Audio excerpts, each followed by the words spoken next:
You are kidnapped and you do not even know it. Your brain, that fucking perfect survival machine, has been hacked. He is kidnapped. And the kidnapper is not an external force. It is you. The weapon you have used against yourself is easy and cheap pleasure. Your brain is supercharged with pleasure and completely devoid of purpose. Every notification, every like, every 30-second video, every bite of processed food has the perfect combination of sugar, salt, and fat. Every click is micro-injections of dopamine, the neurochemical reward. And worst of all, you have trained your brain to crave it so that it needs it as an addict needs its dose. The problem: you have taught him the most destructive lesson of all, that reward can be achieved without effort. Your system, which is fucking efficient, has responded. It has reduced the production of your own internal dopamine, that which is generated through struggle, through real achievement, through sacrifice. Why would he strive to produce it if you are giving it to him for free every minute? You have become an addict. Abstinence, the absence of that constant external stimulus, causes anxiety, unbearable boredom. The solution? You have to start a detox, a fast. You have to force yourself into the daily effort. Introduce, by force, the original equation that has governed biology for millions of years. Effort equals reward. Without pain, there is no growth. Without suffering, there is no identity. It is not philosophy, it is neuroscience. When you subject your body and brain to a limit-driven effort, they adapt. They create new neural connections, strengthen muscle and connective tissue, release growth hormones. Suffering is the signal that initiates the strengthening process. Without that signal, there is only stagnation, decline. Identify yourself. Who are you? Who the hell are you? You are not your thoughts. Those change every second. You are not your possessions. Those can be lost.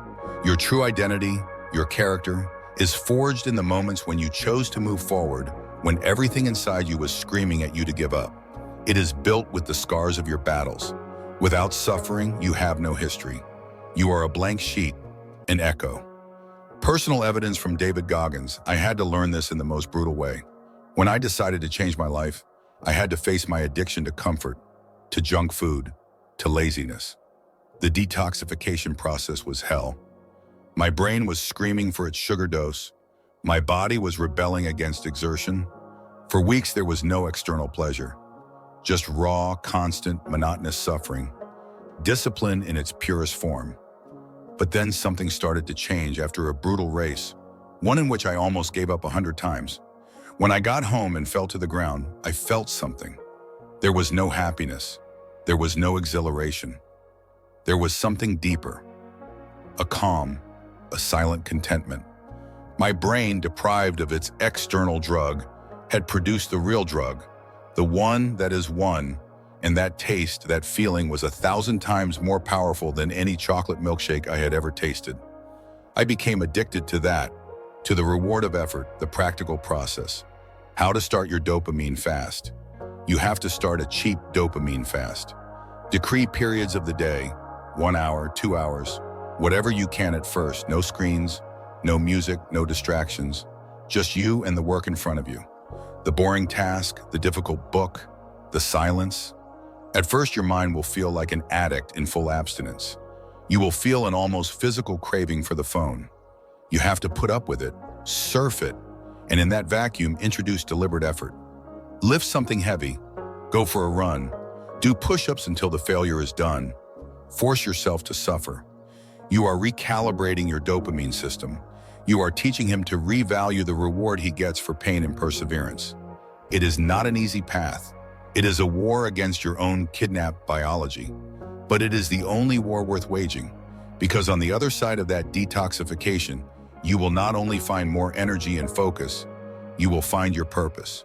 Because the purpose is not found, it is built. And it is only built with the bricks of disciplined effort and voluntary suffering. Now let go of your phone and go lift something heavy. Your detox starts now. That war against cheap pleasure is not one with moderation. It is one with a fucking and utter annihilation. You have to view every impulsive distraction as an active enemy on the battlefield. It is not a harmless desire. It is an attack on your mental sovereignty. The real approach is born at the exact moment when you kill that impulse. It is not about resisting it. Resisting implies struggle and energy spending. It is about stopping him on the spot. The instant your hand moves to the phone out of sheer habit, stop it. And he also consciously acknowledges the chain of events. My brain is looking for a quick shot. This is weakness. I will not give in. Every time you overdo it, you not just avoid distraction. You are performing an act of neural retraining. You are weakening the neural connection that links boredom to instant gratification. You are starving the monster. Most people live in a state of permanent kidnapping because of their impulses. They are not free. They are puppets of their own dysregulated neurochemistry. His attention is not his. He belongs to the algorithm that best exploits his dopamine cravings. Claiming your approach is the greatest act of rebellion you can commit in the modern world. And daily effort is the only drug that really works. All the others, sugar, social networks, passive entertainment, are loans. They give you a high now in exchange for a bigger drop afterwards. They leave you more empty, more anxious, more dependent. Effort, on the other hand, is an investment. It demands a fucking high down payment, pain, and sacrifice. But the performance that gives you back, the sense of strength, the real achievement, the silent pride, is exponential. It leaves you in super habit. It builds you up. You don't get consumed. I remember the brutal difference between how I felt after eating junk food and after a brutal workout. The food gave me intense and fleeting pleasure, followed by lethargy, self-loathing, mental fog. It was a debt, training, pain, suffering, but then clarity, calmness, strength that lasted for hours, sometimes days. It was a real gain. Once you experience that difference viscerally, once you associate cheap pleasure with poison and effort with real power, making the right decision becomes much easier. You have to audit your sources of reward. At the end of the day, ask yourself, where did I get my highs today? To consume or to create? Of passivity or effort? Be brutally honest. If you realize that 90% of your rewards come from external and cheap sources, you have a serious problem. You are externalizing your happiness, your self-worth, and that makes you a leaf in the wind. The process of change is simple, but it is not easy. You have to drastically reduce your intake of the cheap drug and massively increase the dose of the drug. 1. Less scrolling, more push-ups, fewer series, more books, fewer complaints, more kilometers. At first, you will feel deprived. It will seem to you that you are missing something. That is the withdrawal syndrome. Your addicted brain will protest. But if you hold on, if you keep up with the routine of the effort, you will start to find a new reward. One that does not leave you empty, that does not depend on anything or anyone other than your own ability to work. You will discover that daily effort is not a punishment. It is the cleanest, most potent, and most sustainable drug you will ever find. And it will give you a high that no screen can match. That of slowly but inexorably becoming the bastard you always knew you could be. And that drug, that fucking honest reward of effort, has an effect that no one else can match. It gives you muscle memory of character. Every time you kill that impulse of distraction, every time you choose the pain of growth over the relief of avoidance, you are recording a new pattern in your nervous system. You are creating a deeper neural groove. The first time you ignore the phone to finish a chapter is fucking difficult. It is a pitched battle in your head. The second time, the resistance is already lower. At 100th, it is no longer a battle. It is a reflex.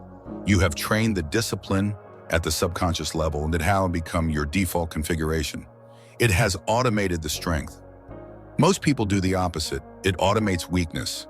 Repeat the act of giving in to distraction so many times that it becomes automatic. They pick up the phone without thinking. They open the fridge without hunger. Their life is a series of conditioned reflexes that keep them in a loop of mediocrity. They are not making decisions. They are running a self-sabotage program that they installed themselves by repeating. You have to break that program with brutal, conscious force. And that starts with recognizing that every impulse of distraction is a test. Is it you or the system? Are you serious, or are you still the same old bastard? Every time you pass the test, you raise a level. Every time you fail, you repeat course. I learned to see each of those impulses as an enemy in the field. A sniper, if I got stuck, I would get out of the game for a moment. I would steal my focus. I would get more energy. So I became obsessed with counter-surveillance. I became paranoid about my own tendencies. I learned to feel the impulse before it fully manifested. That little comedy in my mind, that slight diversion of attention. At that moment, I was crushing him. I was not negotiating it. I did not manage it. I was executing it over and over again. Daily effort is the drug that works because it is the only one with a positive cumulative effect. The others charge you a toll: alcohol hangover, sugar, mental fog, digital overstimulation, anxiety. They leave you worse than before you consume them. The effort is the opposite. The slump is muscle pain, fatigue. But that fatigue is productive. It is a sign that the system is adapting. The effort hangover is supercompensation. You become stronger, more resilient. Every dose improves you. But beware, it is not enough to go to the exertional gym once a week and expect results. You have to introduce yourself every day, especially on days when you feel unwilling. Those days are the most important because you are not only training your body, you are training your will against your feelings.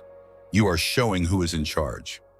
Every time you win that battle, your self-confidence solidifies. Not an arrogant, empty trust, a calm trust based on the evidence of your own fucking discipline. So stop looking for the secret. The secret is boring. The secret is monotonous. Get up, do the work, kill the impulse, embrace the effort, and do it again tomorrow. No applause, no recognition, just you and the silent knowledge that you are building something real. You are replacing an operating system based on cheap dopamine with one based on self-respect earned by pulse. And that bastard system is a fail-safe. It cannot be hacked because the password is suffering, and hardly anyone is willing to pay for it. And that key, that toll of suffering, is the reason why so few access this state. Because your dopamine system is not only hijacked, it is fucking broken. You broke it yourself. You live by rewarding inaction. Think about it. You feel stressed about a project. Instead of facing stress by working effort, you relieve it momentarily with 10 minutes of scrolling inaction. You have rewarded the avoidance. You have strengthened the neural circuit that says, when you feel bad, flee to distraction. Repeat that hundreds of times a day, and you will have programmed your brain to be allergic to effort and addicted to productive inaction. Your reward system has completely divorced itself from the meaningful action. You have become a master of self-anesthesia. But anesthesia, you bastard, does not heal the wound. It just prevents you from feeling it as the infection spreads. Every day without significant physical and mental effort is not neutral. It is not rest. It is a setback. It is a signal that you send to your biology that you are degenerating. There is no stagnation in nature. Either you grow up or you die. And every day that you choose absolute comfort, that you avoid any form of struggle, you are voting for the slow death of the spirit, the atrophy of your abilities. Your rest routine cannot be a surrender. It has to be active recovery, not total inaction. Your bar can never go down to zero. Even on your worst days, when you are sick, exhausted, you have to do something. A push-up, read a page, tidy up your bed. It is a symbolic act. You reaffirm that you are still in charge, that you do not give ground for an inch. Consistency is your only defense against entropy. And to break your broken dopamine system, you have to go through abstinence. It's going to hurt, a lot. When you stop giving your brain its easy shoots, it will reveal itself. You will feel emptiness, restlessness, such intense boredom that it will seem like physical torture. Okay, that is the sign that detoxification is working. Stay in that discomfort. Do not run away from her.